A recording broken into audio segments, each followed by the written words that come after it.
মহাপরিচালক সহ সংশ্লিষ্ট কর্মকর্তার সঙ্গে বৈঠক করেন। ঘণ্টাখানেকের এই বৈঠকে টাকা ফেরতে অন্তর্বর্তী সরকারের টাস্ক ফোর্স কিভাবে এফবিআই কে পাশে পাবে সে বিষয়ে আলোচনা হয়েছে। তবে এ বিষয়ে গণমাধ্যমের সামনে কোনো বক্তব্য দেননি এফবিআই কর্মকর্তারা। পরে দুদক সচিব জানান, পাচার হওয়া অর্থ ফেরত আনতে এফবিআই এর সহায়তা চাওয়া হবে। বর্তমান পরিস্থিতিতে এই ধরনের কার্যক্রমে যদি কোনো, তবে সবচেয়ে ব্যাড নিউজ হলো খুরশিদ আর ওই যে আপনার দুদকের যে খুরশিদ আছে না, খুরশিদ আর যে কাজল, এই দুইটা টাকা পাচারে জড়িত আইনজীবী, এরাও ধরা খাবে এখন। এই দুইটা টাকা পাচারে জড়িত দুইটা লোক। সুতরাং not bad news for Dudok, কারণ Dudok itself corrupted as well. So তারাও ধরা খাবে। উনি হয়তো খাবেন না, ওনাকে একটা বেশভূষা দেখতে পাচ্ছি ভালো, মানে বাট এনিওয়ে এটা তো সমস্যা থাকতে পারে। বাট মোটামুটি সবাই দুর্নীতিগ্রস্ত এটা, কারণ আওয়ামী লীগ সরকার এমন ভাবে করেছে যে আপনি দুর্নীতি না করলে আপনি অপরাধী। মানে দেশটা ছিল এভাবে, আপনি যদি দুর্নীতি না করেন আপনি অপরাধী, দুর্নীতি করবেন আপনি ভালো মানুষ, শেখ হাসিনা প্রিয় মানুষ, প্রমোশন পাবেন। আর আপনি দুর্নীতি করেন না মানে আপনি স্বাধীনতা বিরোধী, আপনি দেশ বিরোধী, উন্নয়ন বিরোধী।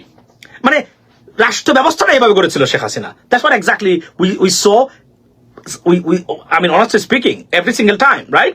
সুতরাং এখন এটার একটা পরিণতি হবে, একটু ধৈর্য ধরতে হবে, অনেক খেয়াস আসবে। আমি একটু আগে বলেছিলাম যে ভারত কোনোভাবে চাইবে না বাংলাদেশ শান্তি মতো চলাফেরা করুক। তার একটা কারণ হলো বাংলাদেশের শান্তি, সমৃদ্ধি, অগ্রগতি ভারতের জাতীয় নিরাপত্তার জন্য হুমকি। Y?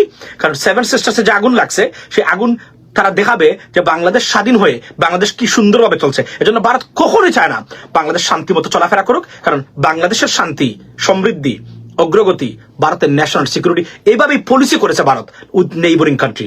Break the neighbours, make for India, that was the policy for India and it's failed.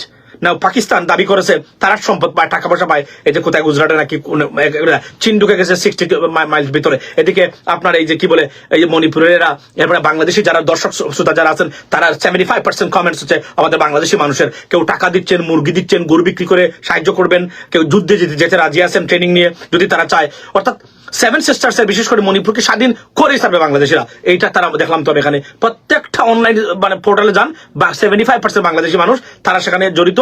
ঘুম থেকে উঠে তারা শেয়ার করে, তারাই কমেন্টস করে, তারাই এটা লুক আফটার করতেছে মণিপুরকে এখন বাংলাদেশের নতুন প্রজন্ম যারা আছে। This is what the reality is right now. সুতরাং দেখা যাক হোয়াট হ্যাপেন্স নেক্সট। বাট ভারতের পলিসিগুলা বুমেরাং হয়ে গেছে ভারতের জন্য। তারা নেইবার কান্ট্রিগুলাকে তারা ধ্বংস করতে চেয়েছিল। আল্লাহর কি খেলা, তারা নিজেরাই এখন সেই এবং তারা সেই ধ্বংসে তারা মেতে উঠেছে এবং ভারতের জন্য নট গুড। একটু আগে ইউটিউবে লাইভ করেছে, সেটা হলো যে আপনার ভারতের 2জন ব্যক্তি এবং 3টা প্রতিষ্ঠানকে স্যাংশন দিয়েছে যুক্তরাষ্ট্র, which is very bad news. কারণ যুক্তরাষ্ট্র ভারতীয় প্রতিষ্ঠানকে স্যাংশন দিয়েছে, not a good news at all for India, pretty bad news. এবং এই মোদি গভর্নমেন্টের প্রতি বাইডেন অ্যাডমিনিস্ট্রেশনের বা আমেরিকার বর্তমানে মনোভাবটা কি সুস্পষ্টভাবে তারা প্রমাণ করে দিয়েছে। ভারতীয় কোম্পানিকে স্যাংশন দিয়েছে as though they sanction the Indian government.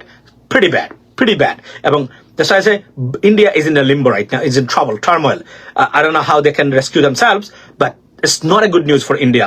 চতুর্দিক থেকে অর্থনৈতিক মন্দা, দ্রব্যমূল্যের ঊর্ধ্বগতি, বেকারত্ব ভারতে সীমাহীন আকার ধারণ করেছে তারা, বুঝছেন। কারণ যুদ্ধ বিধ্বস্ত ইসরায়েলও মানে গেছে ভারতীয়রা কাজ করতে গেছে, because they need employment, right?